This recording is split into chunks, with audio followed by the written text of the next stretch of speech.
मध्य प्रदेश हिंदी साहित्य सम्मेलन भोपाल इकाई द्वारा शनिवार को मायाराम सुरजन भवन में महिला साहित्यकारों की रचनाशीलता पर एकाग्र कार्यक्रम श्रृंखला कलम प्रिया का आयोजन किया गया। कार्यक्रम में आमंत्रित रचनाकारों ने वर्तमान साहित्य परिदृश्य में स्त्री विषय पर अपने विचार रखे। आइए सुनते हैं। मैं डॉक्टर रेखा कस्तवार। आज का जो विषय है वर्तमान परिदृश्य में स्त्री, ख़ास तौर से साहित्य के संदर्भ में, तो मेरा अपना सोचना इस संदर्भ में बहुत सकारात्मक है, क्योंकि हमने रास्ते तो निकाले हैं और वो दुनिया जो मास्को 3 बहनें एक खिड़की में से देखा करती थीं, अब हम उस आकाश के सामने आ चुके हैं और हम सपने में नहीं, हम वास्तविकता में मास्को में या दिल्ली में या बम्बई में रह रहे हैं। ये एक सच्चाई का एक पक्ष है, लेकिन भिड़ंत फिर बाकी है। भिड़ंत इसलिए बाकी है कि पहले के समय का जो आकाश था, जो घर के अंदर से था, वो सीधे हमारे सामने आ गया है और लड़ाई हमारी सीधी हो गई है, क्योंकि इस अंदर की दुनिया में हमें सिखाया नहीं गया था कि बाहर की दुनिया से कैसे लड़ना है। और जब ये लड़ाई है तो नए तरह से स्त्री देख रही है, लेकिन जागृत भी हो रही है और चीज़ों का सामना भी कर रही है। लेकिन मेरा ऐसा भी मानना है कि ये तो एक सच का 10% है। 90% में बीच के कुछ लोग हैं और अभी भी 50% लोग ऐसे हैं जो रोटी, कपड़ा और मकान के लिए जद्दोजहद कर रहे हैं। वे स्त्रियां हैं जिनकी खुरदुरी हथेलियां हैं जो पानी से नम हो गई हैं, तो वे स्पर्श को हमारे लिए नरम ज़रूर करती हों, लेकिन उस पानी ने उनकी मांस मज्जा खा ली है। तो ये ऐसे लोग भी हैं।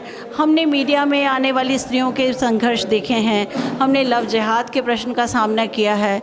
हमने देखा है कि जब हम स्त्री प्रेम पर बात करती है तो उसके लेखन में सिर्फ प्रणय के दृश्यों को देखने की कामना लोगों की होती है। उसके एक्चुअल प्रश्न पे लेखक भी कई बार कमज़ोर पड़ता है और कई बार पात्र भी कमज़ोर पड़ते हैं। तो इस तरह की चीज़ें हैं और कोई भी क्षेत्र वर्जित नहीं होता। मेरा अपना मानना है कि पुरुष और स्त्री दोनों स्त्री पे लिख सकते हैं। स्त्री के अंदरूनी पक्षों को देखने का नज़रिया ज़रूर स्त्री के पास है, लेकिन चाहें हमने मांस और मंगल और इनको अलग अलग जो कर दिया, ये बहुत गलत बात है।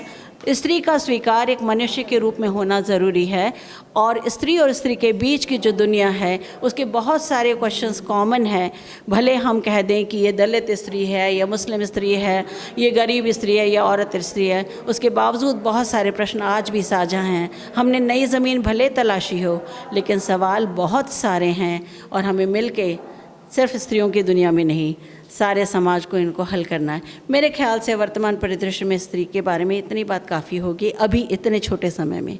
धन्यवाद। मैं नुसरत मेहदी, आज यहाँ की आमंत्रित वक्ता हूँ।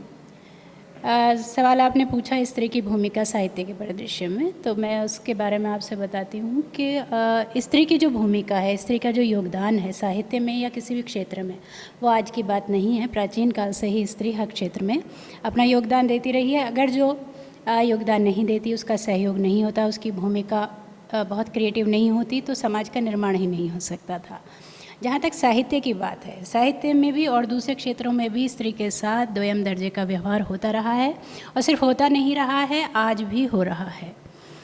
ये अलग बात है कि हर कदम पर हमने अपने आप को साबित किया, लेकिन हमें उसके लिए दुगना संघर्ष करना पड़ा। जितना दूसरे लोगों को करना पड़ता है, स्त्री को उससे कहीं ज़्यादा करना पड़ता है। कि सफ़र तेरा कठिन रहा है स्वप्न से उड़ान तक, मगर है तेरा राज अब ज़मीं से आसमान तक। तो हमने अपनी लेखनी के ज़रिए, अपने कलम के ज़रिए अपने आप को साबित किया, हर क्षेत्र में लिखा, समाज के निर्माण में अपनी भूमिका निभाई। और साहित्य समाज का क्योंकि दर्पण होता है, तो जब समाज के विभिन्न क्षेत्रों में हमने अपना योगदान दिया तो वही साहित्य में भी उभर कर आया। तो ये पता लग गया कि स्त्री किसी से पीछे नहीं है। मेरा नाम डॉक्टर नीलकमल कपूर है। मैं एम्स में प्राध्यापक और विभागाध्यक्ष हूँ पैथोलॉजी की, और मैं हिंदी और अंग्रेज़ी दोनों में लिखती हूँ। तो आज की समय में स्त्री का जो एक व्यक्तित्व है वो बहुत उभर के आ रहा है और विभिन्न क्षेत्रों के अलावा साहित्य और सृजन में भी है वो। तो अगर यूँ मैं कहूँ, मैं विज्ञान की छात्रा हूँ, साहित्य की नहीं हूँ, तो वैज्ञानिक दृष्टिकोण से तो स्त्री का पूरा संपूर्ण जो खुद का सृजन है वो भी सृजन करने के लिए ही हुआ है। वो एक नए मानव या मानवी का सृजन करती है। पहले ज़माने में जब हमारे यहाँ स्त्रियों की शिक्षा बहुत नहीं थी, पढ़ना लिखना नहीं था, तो भी वो सृजनात्मक थी। वो अपने घर की दीवारों पे चित्र बनाती थी और अपने घर के यानी जिसको कहना चाहिए चादर तक या गिलाफ तक के ऊपर जो है वो गुड नाइट गुड मॉर्निंग काट लेती थी, कशीदाकारी करती थी। तो सृजन और स्त्री को तो अलग किया ही नहीं जा सकता। हाँ, आज के वर्तमान आधुनिक परिदृश्य में क्योंकि शिक्षा मिल गई है और शिक्षा से जो सृजनात्मकता है वो लेख में, आलेख में, विमर्श में, सब चीज़ों में सामने आती है और ये बहुत ही उत्साहवर्धक है। और मुझे तो ऐसा लगता है कि भारत का जो नए भारत का या आगे आने वाले भारत का जो निर्माण होगा उसमें स्त्री के जो मानसिक विलास और विकास है इसका बहुत बड़ा योगदान होगा। मैं डॉक्टर रितु शर्मा हूँ और आज इस कार्यक्रम में हिस्सा लेने के लिए मैं आमंत्रित हूँ। मुझे बहुत खुशी हो रही है क्योंकि ऐसा मैं समझती हूँ कि साहित्य एक सृजन का एक सर्वश्रेष्ठ तरीका है और बिना स्त्रियों के सृजन संभव नहीं है। सृष्टि का जो सृजन है वह भी स्त्री से ही हुआ है। स्त्री उसकी प्रमुख कारक है और उसी श्रृंखला में जो साहित्य की रचना की अगर हम बात करते हैं तो महिलाओं का स्थान बहुत ऊपर है कहना चाहिए। क्योंकि अगर हम शुरुआत से देखें तो पौराणिक युग में भी कई विदुषी स्त्रियां थीं। भले ही उन्होंने कोई ग्रंथ ऐसा हमें दिखाई ना पड़ता हो, लेकिन उनके नाम हमें अभी भी पता चलते हैं, सुनाई देते हैं।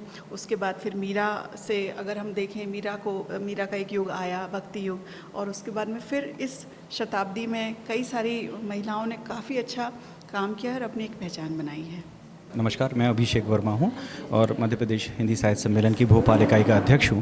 काफ़ी समय से कोरोना काल के कारण हम लोग घरों में बंद थे और जब थोड़ा आसान होने लगा तो हम लोग ने सोचा कि कुछ एक वास्तविकता में लोगों के रूबरू होकर एक कार्यक्रम करना चाहिए। और निश्चित तौर पे अगर कोई पहला काम करना है तो लेडीज़ फर्स्ट के कॉन्सेप्ट पे महिलाओं पर केंद्रित कार्य करना चाहिए। तो इसलिए हमने ये कलम प्रिया नाम से हमारी जो श्रृंखला चलती है तो उसमें हमने कार्यक्रम का वो किया। और हम बहुत सौभाग्यशाली हैं कि कितने बड़े नाम जो हैं भोपाल शहर के हर विधा में अपने महारत हासिल करने वाले लोग हमारे साथ जुड़े और उनका आशीर्वाद हमें मिलेगा। तो इस तरह की हम परंपरा को बना के रखना चाहते हैं और हम पूरा सामाजिक दूरी, सोशल डिस्टेंसिंग, सैनिटाइज़र, सारी सुविधा और सावधानियों के साथ ये कार्यक्रम कर रहे हैं और ये संदेश भी देना चाहते हैं कि आप जो भी करें तो इन पे कोविड निर्देशों का पालन करें। धन्यवाद।